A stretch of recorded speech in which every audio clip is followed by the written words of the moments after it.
So welcome to the Free Library of Philadelphia. My name is Aurora Sanchez. I'm a youth project coordinator here at the Free Library.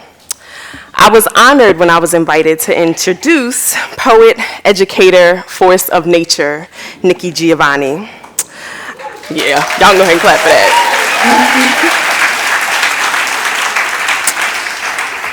I watched her in this auditorium this morning, and it was a good reminder for me how Nikki Giovanni uses her voice and her power and her mind and her art. She's been publishing since at least the 60s, and those of us who have been privileged to bear witness over these decades have showered her with innumerable awards, honors, and honorary degrees. But before Nikki graces the stage, I want to share with you a few gems of Nikki's that I carry with me. In 2009, she told me that getting older was wonderful and that she had a theory that the Pied Piper was black. She said that.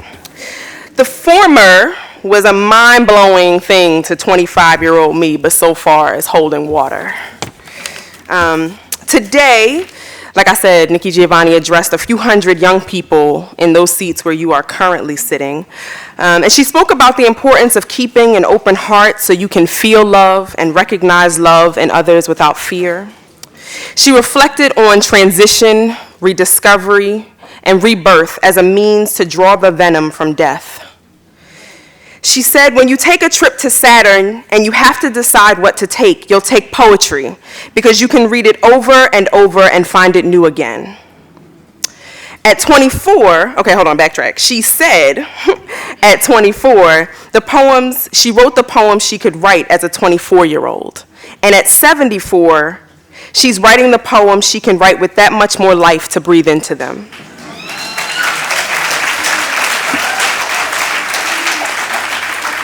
Nikki Giovanni is an element, unapologetic, awe-inspiring, bold, and unpredictable. Please welcome Nikki Giovanni to the Free Library of Philadelphia. Thank you very much. My Aunt Ann Watson used to live here in Germantown. And I know Germantown, Washington Lane, forget the... Yeah. And of course I attended, not of course, but I attended University of Pennsylvania School of Social Work. And until I got kicked out. I'm gonna have to ask, because I'm old and things bother me, not for flash, because the flash hangs. And I won't be able to see, not that anybody else cares about that, but the flash hangs and I won't be able to see, so I'm going to ask that one more time and then I'm going to be mean about it. So no, thank you very much. It's a pleasure actually I'm being amazed. I was laughing because I was at, not that you all ask any of these things, but I was at an affair, I guess a couple of days ago now, maybe last week or something like that, and it was at Charlotte Mecklenburg Library, so it was like 1,200 people, one of those kind of things, you have that kind of thing. And I'm 74 years old. I've been doing this for, 50 years. And I walked out on stage and was just incredibly nervous. And I realized here in Philly, I'm not as nervous as that, but I don't know what transition I'm going through, but I always ended up being nervous lately, and I haven't figured out why. I don't know if any of you all are doing that, but if you write or draw or whatever it is you do, if you find yourself, the older you get, the more nervous you become. Because I used to not ever bother me. I'd walk out and, curse everybody out. But I didn't do that. The one thing I did do, and I am in, oh, there she is. There she is.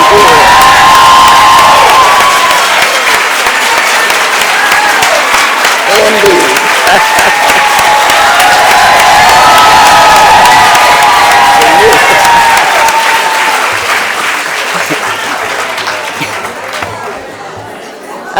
I'm telling a story, but I was down in North Carolina, so you know what North Carolina is.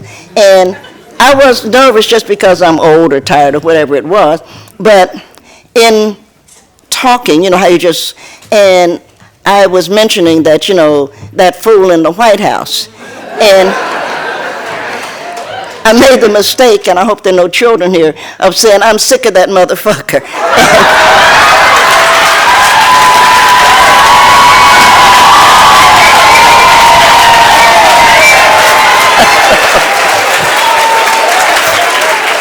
Oh, God. And of course, North Carolina's a Republican state, so you see where that was going. And, you get into these habits. I want to, not that anybody needs me, so you'll indulge me for 2 minutes on this one. There's a great woman. She is in heaven. Her name is Fannie Lou Hamer. And that's true.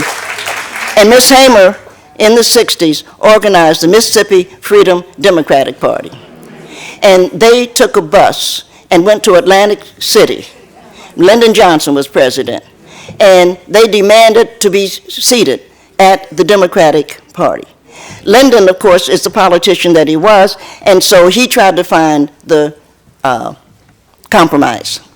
And he said to Ms. Hamer, we can offer you, because he was just trying to find a way, it's just the politics of it. We can offer you, or we'd like to offer you, however you want to put it, 2 seats. And Ms. Hamer said to him, I didn't come here for no 2 seats. And she went and got back on the bus with her people, and they drove back to Mississippi.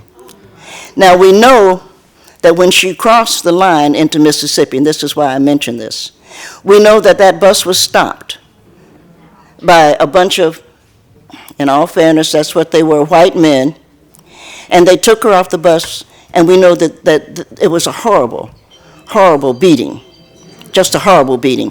Ms. Hamer, thank God, survived the beating. I'm saying this because I am from Virginia. I already voted. But there is no way that we can remember Fannie Lou Hamer and not vote.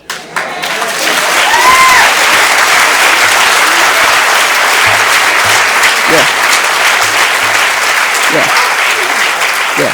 You gotta vote. If you don't like what it is, I'm not trying to tell you who to vote for. You write your mama's name. It doesn't matter. But you let them know that you care enough to make a statement. Now I'm going to mention one other thing, because I'm sick of that bitch. I've been sick of him for a long time. I am tired of Donna Brazile.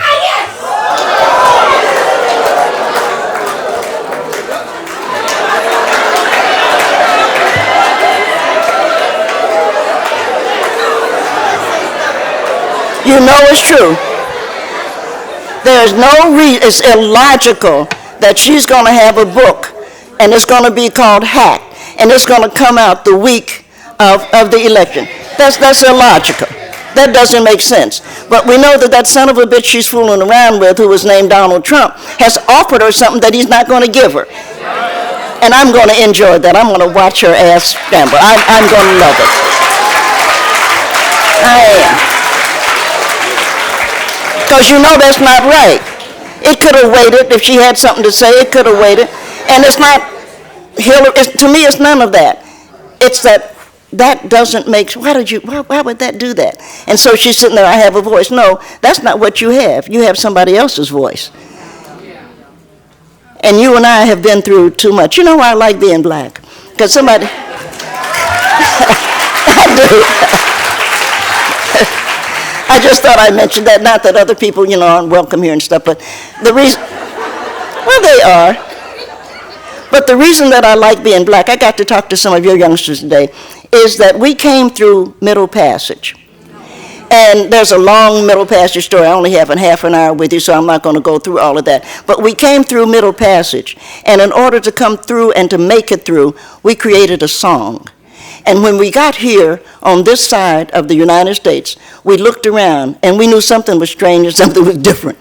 But we decided this is where we are and we're going to make something out of it. And we gave it a song, because there was no song here before we came. When they didn't like that, they didn't want to see what we were doing, we gave it a dance. So we were tap dancing. Please cut that fucking light out. It's blinding me. I don't know how else to say that, please. So we ended up, we bought the song, and then we bought the cuisine. And you have to love black people because of the cuisine. Now, I would in all fairness to myself, I would starve to death before I would eat Kentucky Fried Chicken. I would, because I know that there's no white man on earth that fries chicken. Whatever he learned it from his black women. But we are here in Philadelphia.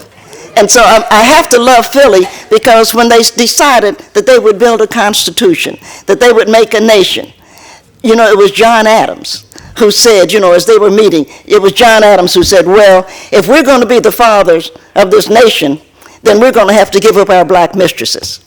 You remember that? I mean, you go look it up. And it was, you can. And it was Ben Franklin who said, if it's a question of the nation or our black mistresses, I'm going to give up the nation.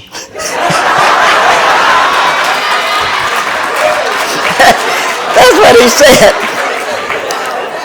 And I love that. He made the right decision. He made the right decision. And the reason that I am so excited about space is that people say, well, Nikki, what do you see? Why are you doing that? Because I know that the black women who landed in what is going to become America, if we could get along with these people, we can go to Mars, and we can go to Saturn. We can go wherever it is. And somebody said, well, you know, you never know what they'll do. We have made love to and been raped by. That's the truth. But the children that we had, we named them and we loved them. And when we find ourselves in space with whatever they're going to call an alien, and we got a lot of aliens right here we live in there. One of them's in the White House. We know that whatever it is, we're going to love it and we're going to name it. And so when I look at our youngsters, and as you're looking at, I'm at the grandmother stage, I have a 12-year-old grandmother, and you're looking at your youngsters, we know that we have to remind those youngsters that there's something out there, and that we are not Americans anymore. That's really, it's old-fashioned and it's out of date. What we are, it is, thank you. What we are is earthlings. And as we go into space, as we go into those wonderful stars that we see, somebody's going to say, or something is going to say, who are you? And the answer is, we are earthlings. And they're going to say, where is that? And our answer is, third planet from the yellow sun. That's who we are. And you and I are going to have to start working on that now, because there are fools who are trying to push us back and 200 years back and trying to make us something else. And we have to go forward, and our children have to go forward. I'm very proud of my generation, which has nothing to do with this book. I know I'm supposed to talk about, I will, but I'm very proud of my generation because we broke down segregation. We did. We did. We haven't changed. There's still racism. There's still some hatred out there. But we broke down segregation. And our children are living in another world. I'm incredibly proud of Black Lives Matter. They're great people. Because what they did, no matter if they didn't do anything else, when they've done a lot, they made the Klan take their hoods off. They said, if you're going to be an asshole, we're going to be able to look at you. And you say, well, Nikki, they're still there. Yeah, but we can look at them now. We don't have to remember that those were the shoes that they wore. And they're not going to run into the house anymore. Now we got fools running into churches. And so we're going to have to say to the 26 people are killed. And so now we're going to have to ask, whose side are you on? And it's clear where that fool is, because he should be back home with those people in the church. He should be. But you know, you and I in that little town, 500 people, black and white, Jew and Gentile, we all have come together to say something nice to those people, because that's a damn shame you kill an 18-year-old baby. And you do it because you have a gun. And then everybody said, well, guns are important. Guns are not important. When did guns, it's the gun, it's not the shooter. No, damn it, it's the gun. And we have to take those guns away, but I have a solution. Nobody listens to poets, so it doesn't matter. But I think, they don't. But I think the most important thing that we have to do now is take guns away from policemen. I do. And I know some of you said, oh, Nikki, if we take the guns away from the policemen will get shot. Well, yes, they will. For these things happen. But you can't keep shooting people who are unarmed. And so if the policemen are worried, they should go get another job. We have men here who actually will take their job. We have women here who will patrol our communities without a gun, and they too, some of them will be shot. But then it will come on people, you can't do that. We will change the way we look at things. And may I say one thing for black men? Because I'm really, really, really sick of people picking on black men. There's nothing, no, they're crazy. If you read this book, my father used to beat my mother, so there's no way I'm happy with that. But you know, when I watched, I'm a football fan, and when I watched Colin going all the way back there, I watched him kneel down when they were singing that thing they do, the national anthem.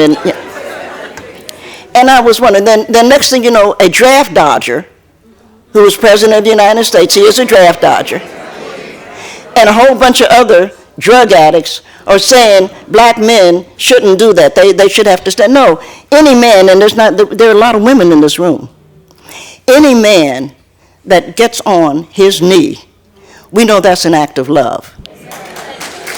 We know that. We know that. There's not, other than, you know, you in Hollywood with some of them people, but other than that,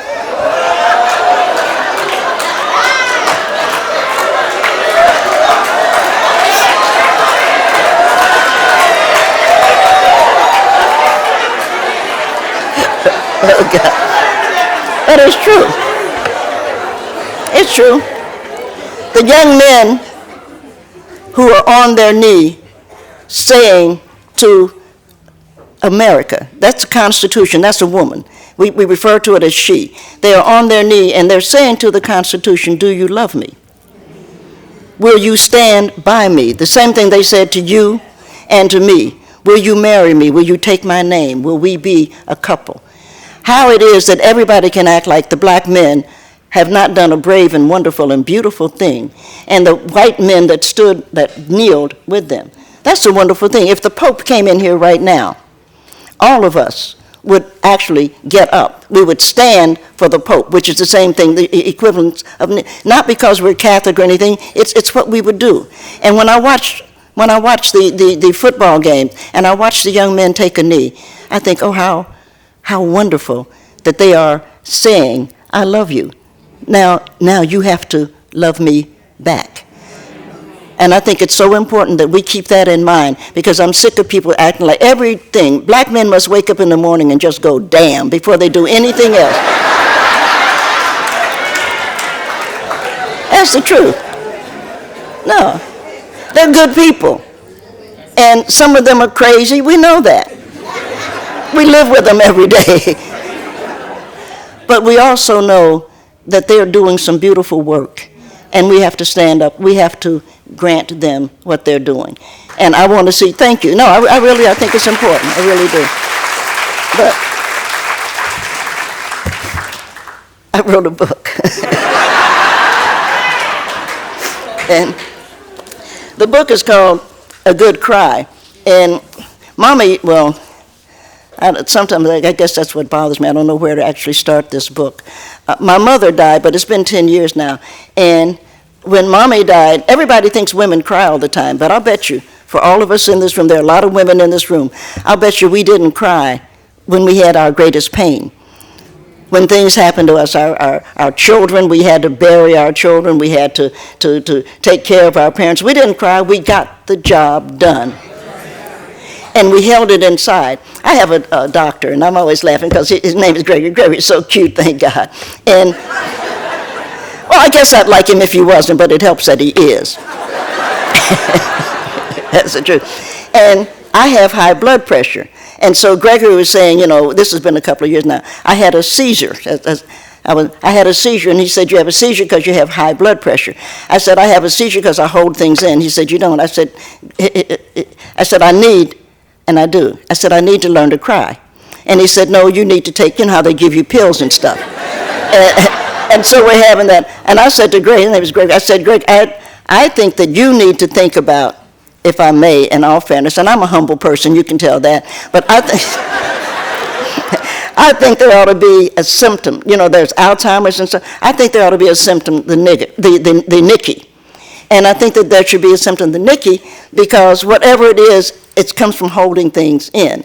And so I think when you're holding things in, and then you're going to have a seizure, so you say, well, what happened to you? Oh, I have the Nikki. I think it'll work, you know. And Greg doesn't. Greg thinks that I should take pills and drink more water and things of that nature. But one of the things that I think we don't do is we don't cry. And when things hurt us, our girlfriends, and I'm not saying that our boyfriends, and don't misunderstand that, but it's our girlfriends who come and say, oh, baby, don't cry, it'll be all right. But whatever it is, won't be all right. And you have to learn to cry. Crying is a skill. And so I started working on that. I have a poem, and I'd like to share it. It's because I married my mother. And I did. And of course, I couldn't have married Mommy unless Gus had been my father, had been there, but I married my mother because my father had a stroke. I was sharing them. Gus had a stroke, and Mommy called. I lived in New York, and Mommy called and said, you know, I just want you to know your father had a stroke. You know how your mother says that. We all have mothers, so you know how your mother does that. You know, I'm okay. But you know damn well she's not okay because whatever it is, she liked him. I didn't. I didn't. I didn't have that problem, but I knew that she did. That's the truth. And, well, you don't always like them. And I do, but I have a sister, I have an older sister. And I knew that Mommy had called both of us. But I knew that if she's calling, she needs help. So I had a little Volkswagen then, and I packed up the Volkswagen. I have a son, Thomas, and I packed up Thomas, and we went to Cincinnati. And of course, he was sick. I mean, he had a stroke, and so ultimately, of course, he's going to die. And well,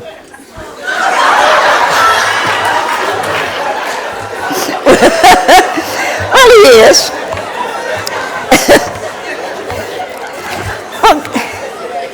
Gus was mean, and so that's a whole nother thing. But I moved home, and Mommy and I got along, so I could always get along. You know, Mommy and I were close. My sister lived in Seattle at that point, and she didn't. So she was saying, like, call me if you need something. Well, you know she needs something, or she wouldn't have called. So we moved home. I was lucky because I didn't, I teach at Virginia Tech, by the way. There's some Hokies in the room. And one of the advantages, this is my first real job, and I have a real job, you get a real paycheck. You know, I just never had that. I used to do what I'm doing now, only I would have been paid for it. It wouldn't be, you know, free. And so, which is okay. I mean, I'm enjoying it. But one of the things I went home, but one of the things I want to do, because Gus got on my nerves, and I thought we needed to make some changes. So when he came home from the hospital, I had decided to buy a house because I thought, well, we'll do it. Let's do it my way. We did it your way. Let's do it my way. And so he's home now, and he's sitting in the chair. I have the chair in my den. And he's sitting in the chair, and he said, I don't know what. He said something to me I didn't like. And I said, Gus, because we had moved him. I said, Gus, this chair you're sitting in is my chair. And he's looking at me now. I said, the floor that it's sitting on is my floor. So he's not going to like that at all. He gets ready to stand up. I said, the bedroom you're going into is my bedroom, and the mattress that you're going to stretch out on is my mattress. So let me just share this. Let me say this slow but clear. For as long as you're still going to be alive, we're going to live it my way. We did it your way, and now we're going to do it my way. And you're going to wake up in the morning and you're going to tell my mother how much you love her and oh yeah, and I meant it. And if you don't do that, I'm going to put you in a home that will make you so unhappy. And it was amazing because, of course, he woke up, good morning, Yolan. It worked. But when he died, of course, and that was, he died. And so by then I had an offer to come to Virginia Tech, and I thought, well, maybe I should have a real job. And so I did. I moved to Virginia Tech, which was really nice. But being married to Mommy, I said to Mommy, should we go? And so Mommy came, because I wasn't going to leave her. And so we moved to Blacksburg. But Mommy was very close to her middle, some of you know my parents, Mommy was close to her middle sister. And so Mommy said, well, because Haynes had died, and so Mommy said, well, let's call Ann. And so we called Ann, and Ann moved down. Well, then my other aunt, Agnes, didn't want to be left out. So, so we moved all of the Watsons into Blacksburg, and it was really great. I wrote the poem because what you love can be difficult to, I'm saying this badly, and I don't mean to. I loved Mommy. I didn't have a problem. And it was a very strange thing that made me understand that Mommy loved me. Because even though you came out of her, and you go through all of that, or you adopted her, whatever. I'm not into how you got birth and who, because hell, you're living with them. But that's true. I get sick of people try to pick on you about that. Oh, you were adopted. Your mother gave you away. But let me just say this. No. I'm just, because there are a lot of things we don't understand. I lived in Cincinnati, which I was born in Knoxville, but I live in Cincinnati. And Cincinnati has a great zoo. And Philly has a great zoo too, by the way. But Cincinnati has a great zoo. And if you ever are keeping up with, for example, giraffes, mother giraffe has to drop the baby. And the baby has to be able, it falls, but it has to get up. And if it can't get up, if the leg is broken or anything, mother giraffe knows that her baby cannot make it. Now what she's going to do is she's going to walk away. She's going to go someplace else. And she's not going to do that because she's a fool or because she's mean. She's going to do that because she doesn't want to see her child be destroyed by a lion or coyotes or whatever it is that's going to eat the child, because she cannot protect the child. And I get so sick of people acting like children that have been adopted, that somebody has thrown you away. Somebody is trying to make sure that you have a better chance in life. And you have to understand that too. You have to understand that. My 8th grade teacher was a woman's sister out there. She was a nun. And she gave me this ring. I've been wearing this ring for as long. That's true. That's how long it is. I mean, I was in the 8th grade, was at 12 years old, so I'm 74. I've had this ring since then. But when she gave it to me, Mommy didn't like it. Mommy said, what's she doing giving you that ring? I said, well, it was a graduation, 8th grade graduation. And Mommy said, I don't think she should be giving you that. And it was the first time I knew my mother loved me, because she was jealous. And and there's something weird happening to you all. And so I'm just sharing that. And that's why she was jealous. And I've worn this ring all the time. But Mommy loved me. And it took me going through all of that to realize, oh, and I love her. I married my mother. I know crying is a skill. I automatically wipe my eyes, even though I know crying is a skill. Maybe I will learn, my mother did, when she thought I was asleep. I think my sister did sleep, but sleep is as difficult to me as crying. I laugh easily, and I smile, and withhold any true feelings, except once I fell in love with my 8th grade teacher, and spent most of my life trying to feel safe again, though maybe I'm safe now. After almost 30 years, which is as long as I lived with my mother, maybe this is not a poem.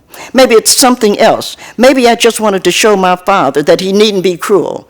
Maybe I just enjoyed buying the house he had to live in, showing her she should have married me instead of him. Or maybe, since we will all soon be gone, I should be happy I found my mother and someone else who loves me. What else really matters?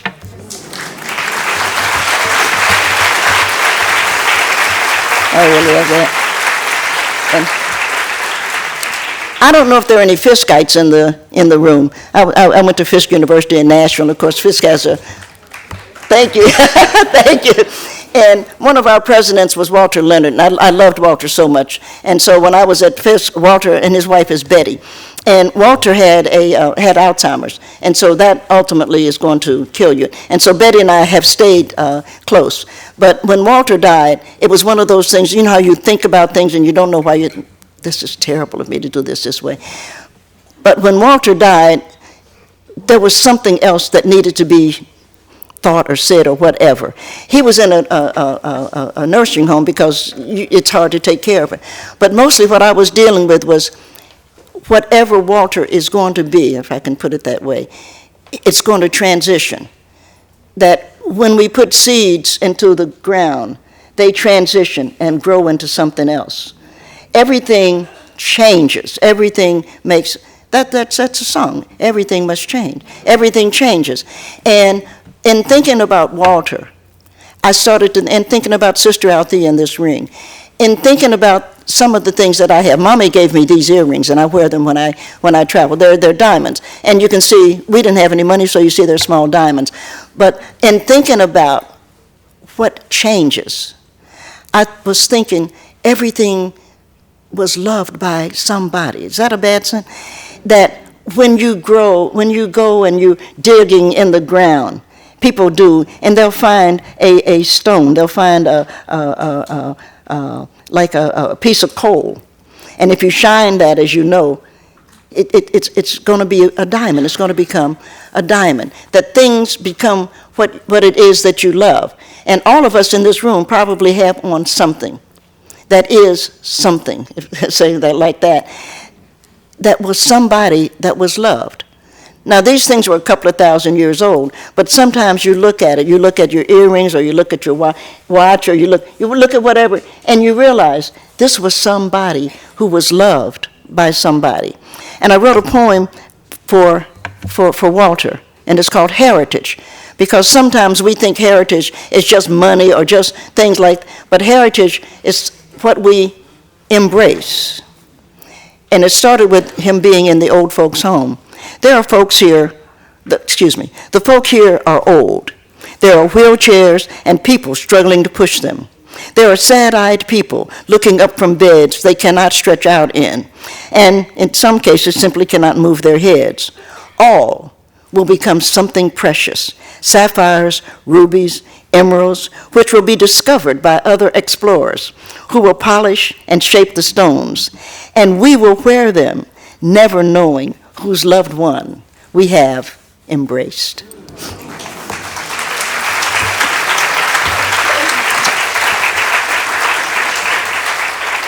Thanks. I just, thank you. I like that.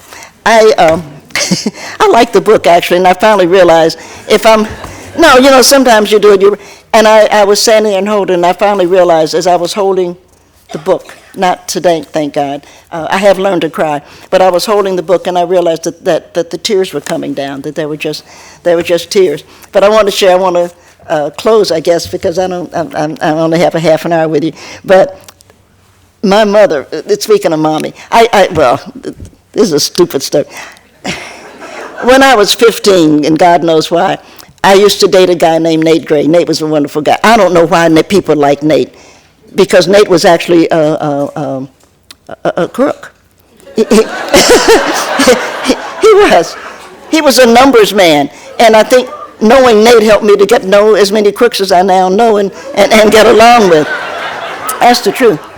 But Big Maybell, and most of you are too young to know Big Maybell, but Big Maybell was coming to a club over in Newport, Kentucky, which was not good. And Newport, they did the dirty thing. They did the gambling and the numbers and stuff. And Nate asked Mommy, now I don't know why Nate needed me, because I'm sure he could have asked somebody else, but Nate asked Mommy, can I take Nikki over to the club? And I don't know why Mommy said yes. I mean, I can't, I don't.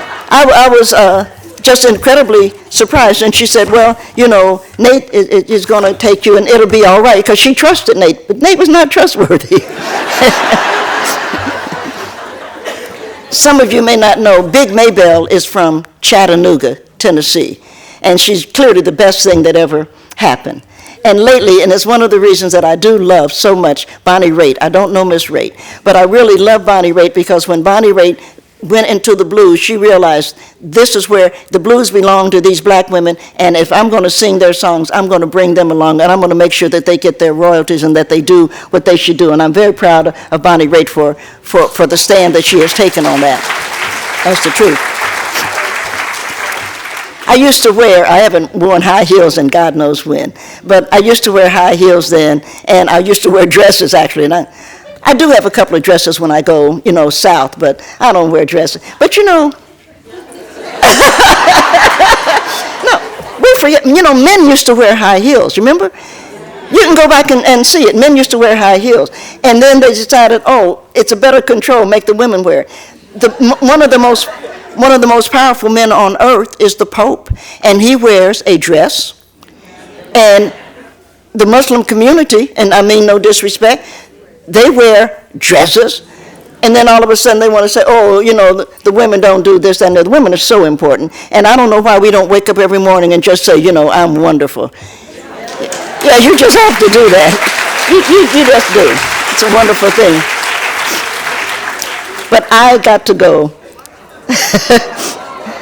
to Newport, Kentucky, to hear Big Maybelle, and you can see how long ago it's been. The room was dark, dank actually. It was, after all, Newport, Kentucky, preserver of sin and soul. My boyfriend, whom my parents trusted, was Nate, though Nate did not deserve their trust, was taking me to a nightclub. George Ratterman would be the sheriff one day and close Covington and Newport down, and Cincinnati would suffer. Cincinnati had gotten the clean money, the living room, Mark Murphy, Les McCann, the mighty Amanda Ambrose, fresh from Chicago. Newport had the blues and gambling, though your biggest gamble was probably with your life. I wore high heels then and dresses just above my knees. I drank gin fizzes because, let's admit it, that's not a drink. Nate said, I have a treat, so Mommy let me go to a bar that was dark, down dank steps, where I coolly walked in with one of the gamblers who knew everybody. We could see through to the back before the performers came to the mic. The stage jiggled, and Candy was belted out. I call my sugar Candy. And there she was, 2 tons of incredible womanhood, balanced on stiletto heels, wrapped in a black silk dress, talking about her Candy. And I, who was born in Knoxville, Tennessee, met one of Tennessee's greatest gifts to the world, the girl from Chattanooga. Shake it, baby, shake it. This woman would never sell Girl Scout cookies or be seen collecting for diabetes. She would never make calls for the crippled children somewhere in Africa, nor head up the blood drive in her hometown, no. She'd be leaning over the back fence in a man's pair of house slippers with a cigarette just sort of dangling between her lips, laughing, laughing, laughing. Yes, ma'am, this was Big Maybelle. I stamped and clapped and shouted, shake it, Sister Maybelle. Go on, girl, shake it.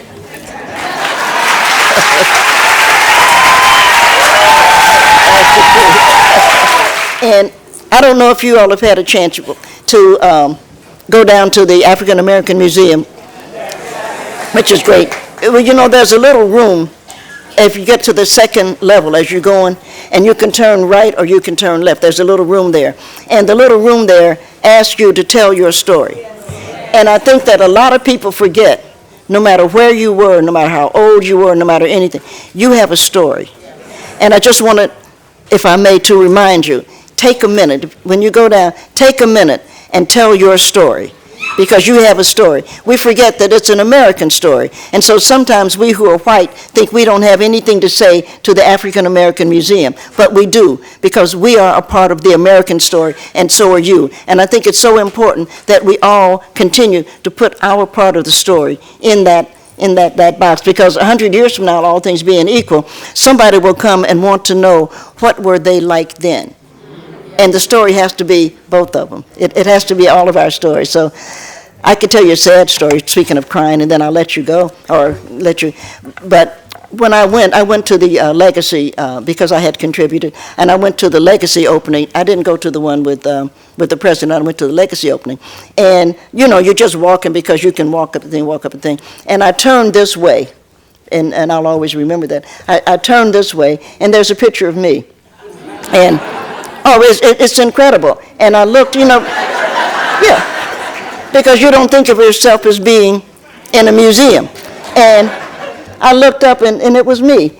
And without thinking, I turned and said, "Look, grandmother, I did my job." Thank you so much. This was beyond anything I had expected because it was so personal, and you're so charming and adorable. But I wanted to know, when did you start writing poetry and why?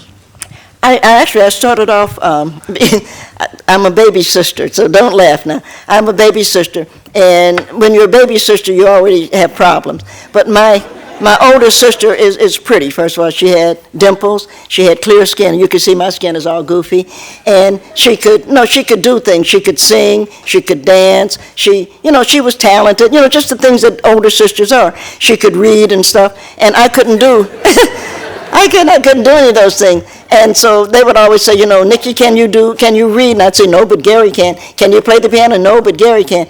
And so I think I was just holding things in, and I started to draw. And I actually have, which is a terrible drawing. I'm so glad I recognized that I had no talent. I have a drawing. It's in my garage. I have it hanging on the wall. But I watched. I almost named this book Surveillance, because I finally got to the point that I thought, I have to deal with Gus. I have to deal. Gus hit my mother, well, his wife, but he hit her so hard one time she actually literally flew across the room. And it was one of those, and I knew I had to leave. But I was very fortunate that I had a grandmother.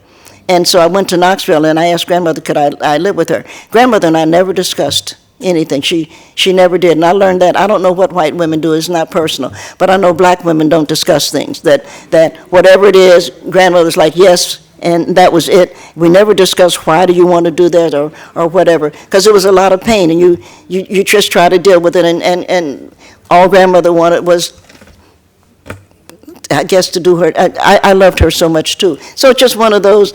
And I was keeping things. I knew things. And I thought, well, it has to be told because everybody thinks it's a secret. And there just aren't that many, it's just not a secret. You're trying to say, this is what I did. It's not a pitiful ass story either. I wouldn't have written this book when I was 24 because it would have no meaning and I would be angry and trying to solve something. So I wrote a poem when I was 24 that said, it's called Nikki Rosa, and all the while I was quite happy. Thank you. Yeah. And that was a decision, because you have to make a decision. Am I going to be happy? Thank you. No. Is it going to work? I also wrote a poem which I love so much called Ego Tripping. So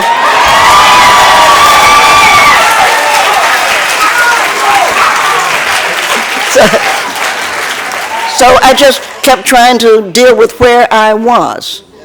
And now at 74, this is where I am, and if I'm lucky and live another 5 years or whatever, my doctor and I are having this argument. No, Gregory is one thing, but I have Dr. Abrams. And, if she examines, because I'm a woman, women have breasts, and something is always wrong with our breasts. So somebody's always feeling them and like, oh, well, you know that. When you're younger, it's a lot of fun, but when you get to be our age, it's a whole different... That's true. So Dr. Abrams and I are deciding, are you going to live another 5 years? We're going through that kind of thing. And so it's just, you just write if I do, I will talk about that. I had lung cancer, so everybody said, oh, you beat lung cancer. I didn't beat lung cancer. I've lived with it for almost 30 years. And I'm going to try to, whatever it is that's wrong with me, I'm crazy, I'm going to live with it. I don't beat anything, because if you're fighting something, you're going to lose. And all I want to do is stay with it. And because I know when I die, I'm going to hell, so that's going to be that's going to be interesting. Yeah. Well, I want to see my father, so I'm going to be happy.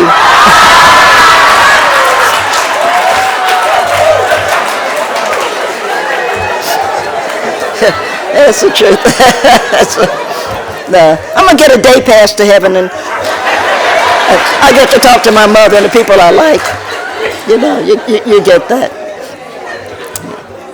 Thank you. I have a question. One of my favorite poems is Africa, and you talk about Cape Coast Castle.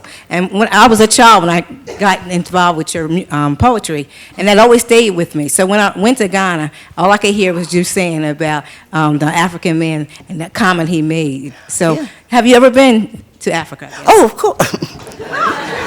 Yeah, several times. I haven't been recently. My good friend, whom you all should know, and I'm sure you do, Kwame Alexander, and I was going to Africa back when I was young and could fly back and forth like that. But Kwame, a couple of years ago, agreed with Queen Juanita to build a library.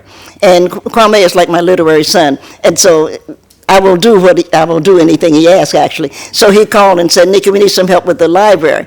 And I was like, oh no, because I'm getting old, and I was like, okay. And so I went over for 3 years running. We built a library. But there's and I'll share this if you haven't been. There's like a bridge, and you walk. It's one of those things. But, and this is what I want to share if you haven't been. When you're getting ready to go to that, it's cotton or whatever bamboo, whatever the hell it is. But I made the mistake of wearing, because I wear jeans every place, and I made the mistake as we were going there to have on my jeans. And then I started to feel things. And, you scratch. Well, of course, the ants, right? And so I had to stop. And I said to Kwame, if I see a picture of this any place, I will kill you. I had to stop and take my jeans off so that I could walk across that. So I learned.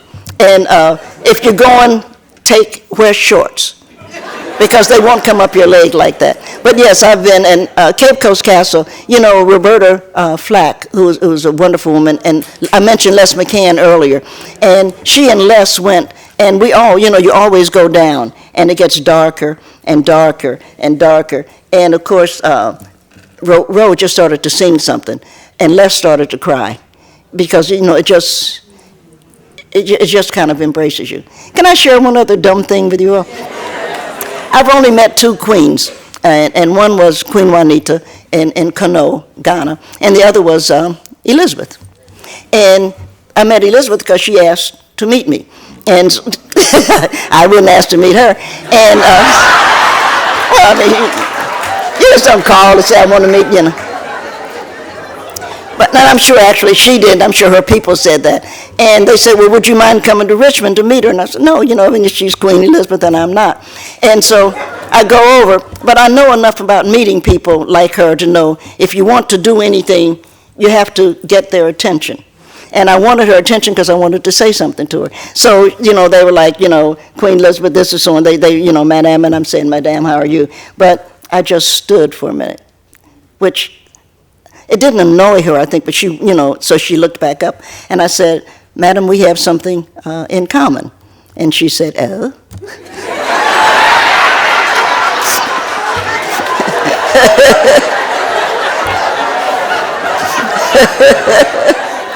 I said, your great-grandmother, Victoria, invited my school, the people that saved my school, the Fifth Singers, to come and stay with her, which they did.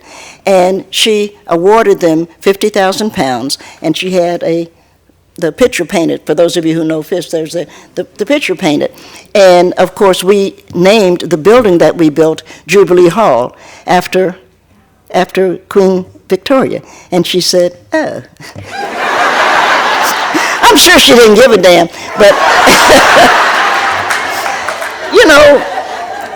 people should know that you're not just standing there scratching your ass, that you have something to do to it. In 1983, I wrote you, and you wrote me back. I was in college, ready to quit, because it was, I was on that 7-year plan. So, and you said, don't give up. You told me not to give up. I was at Florida A&M. I didn't give up. And I'm now a teacher in Newark, New Jersey. But I love you. My sister used to read me you. Nikki Rosa, I felt you. Because I know the pains. It's not your father's drinking that makes any difference. Thank you. is that we're just happy. Thank you. We have good Christmases. Oh. I love you so much. Oh, thank you. Thank you. For upcoming artists and authors and poets who are coming up, what agents and what editors would you recommend? Oh, And that's sweet. publishers would you recommend for them to? I've never had an agent. Never? No, because first of all, I'm a poet, and so poets don't really, really make money, and they don't, and so there's no point in dealing with that. I think I wrote it, I think it's in this book that I was talking about that. I run a 3-person office. I'm the poet, and I have a friend of mine now, but she's closer now, but she runs the calendar, and I have an attorney who runs the business, the whatever else has to be done, just the 3 of us. And I think that the thing that keeps me sane is that I enjoy what I do. I have faith in the people that I have. I wouldn't even say hired because we've all been together. I don't know what I'm going to do when Gloria retires because I don't want another lawyer. Have any of you all read a book called Mrs. Frisbee and the Rats of Nim? I feel like the owl. The owl is in the tree. It's a wonderful children's book. And the owl is in the tree, and Mrs. Frisbee is saying to the owl, the tree is having problems. And the owl is saying, well, when the tree goes down, I think so will I. And I was thinking about that. I hope I don't go down, but when Gloria retires, I don't think I want another attorney. I don't want to have to train somebody. I don't want to have to trust somebody. I've had a good thing, and I think the rest of it is, you just have your accountant take care of the few things they take care of, and because I'm telling you the truth, if you're a poet, am I right, Sonia? You are not going to be rich. So you don't have to worry about it, and you don't. And I think it's really, really important, and you've got a great poet right here in Philly, but I think it's really important to give. It's true. Yeah. Give it. And some things you'll sell, and you'll be lucky to sell it, but give it. Share it. Because if you can give it, you're going to get into the habit, and it's going to get better. And eventually you will, I was laughing the other day, because I'm 74, you can see what I am. And we were talking about making money, and I said, I just won't worry about that because I think even at 74, I think if I stood on a corner, I could make enough.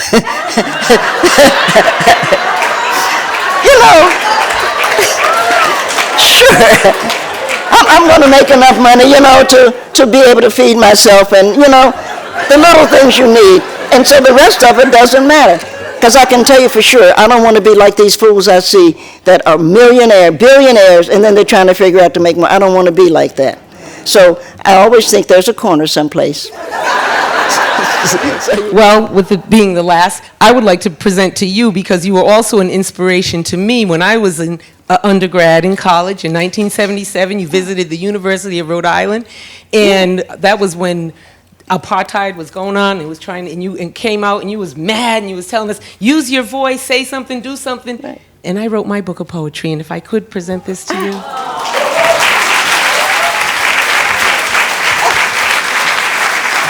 Oh, that's wonderful. Thank you. No, it's really been, I like stories. You can see where I am in my life because if you didn't make me leave, we would sit here and we'd talk about stories. And I'm going to remind you, since I do, but I'm going to remind you, you have a story, and it's not a question of, I will write it this way or that way. It's a question of, it's my story, and it's my voice, and I like it.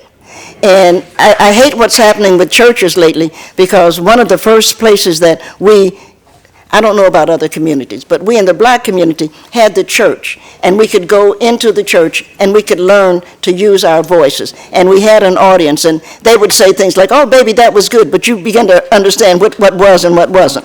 And, because they always told you were good, but you knew better. And, it's true. So the main thing that we here in Philly are an incredibly important city. in the United States. We really, really are. And I was talking about what Ben Franklin said, but there's a lot more in Philly.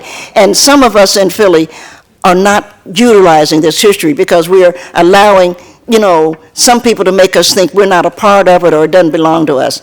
And it does belong to you, and you are a part of it. And what you have, there's a joy. Can you imagine what Philadelphia would be without black people? There is a joy that you bring, and there is a song that you sing, there is an embrace, and that's what you have to look for. And then you get to be my age, you can bitch. But right now, you want to find that which keeps you going. As I say, I'm a blues fan, of course. Big Maybelle is one of, but one of the things you want to do, I love the blues, and I've been picking on, I haven't, because I like black men, but y'all got to quit beating your wives and things like that. But one of the things that we are dealing with is, and it's one of my favorites. So whenever everything goes wrong, I think about it, because it's a Mississippi. I know we have a couple of Mississippians in here, and he comes in. Black men working in the field, their hands are calloused. They don't really have any money. They were underpaid, we know all of those things. But he comes in, and it's a blues song, and he says, put on your red dress, baby, because we're going out tonight. And the joy, can you imagine with all the shit he was going through, that he comes in and says to the woman he loves, put on your red dress, baby, because we going out tonight. I better take some boxing gloves in case some fool might want to fight. I just love it, that spirit that says no matter what it is. And there's a good chance he wouldn't get home. There's a good chance he would drop her off or something and he'd be in a lynching from a tree. But between here and there, she had that red dress. And he said, "You looking good, you my girl." That's wonderful. That's just wonderful. It is.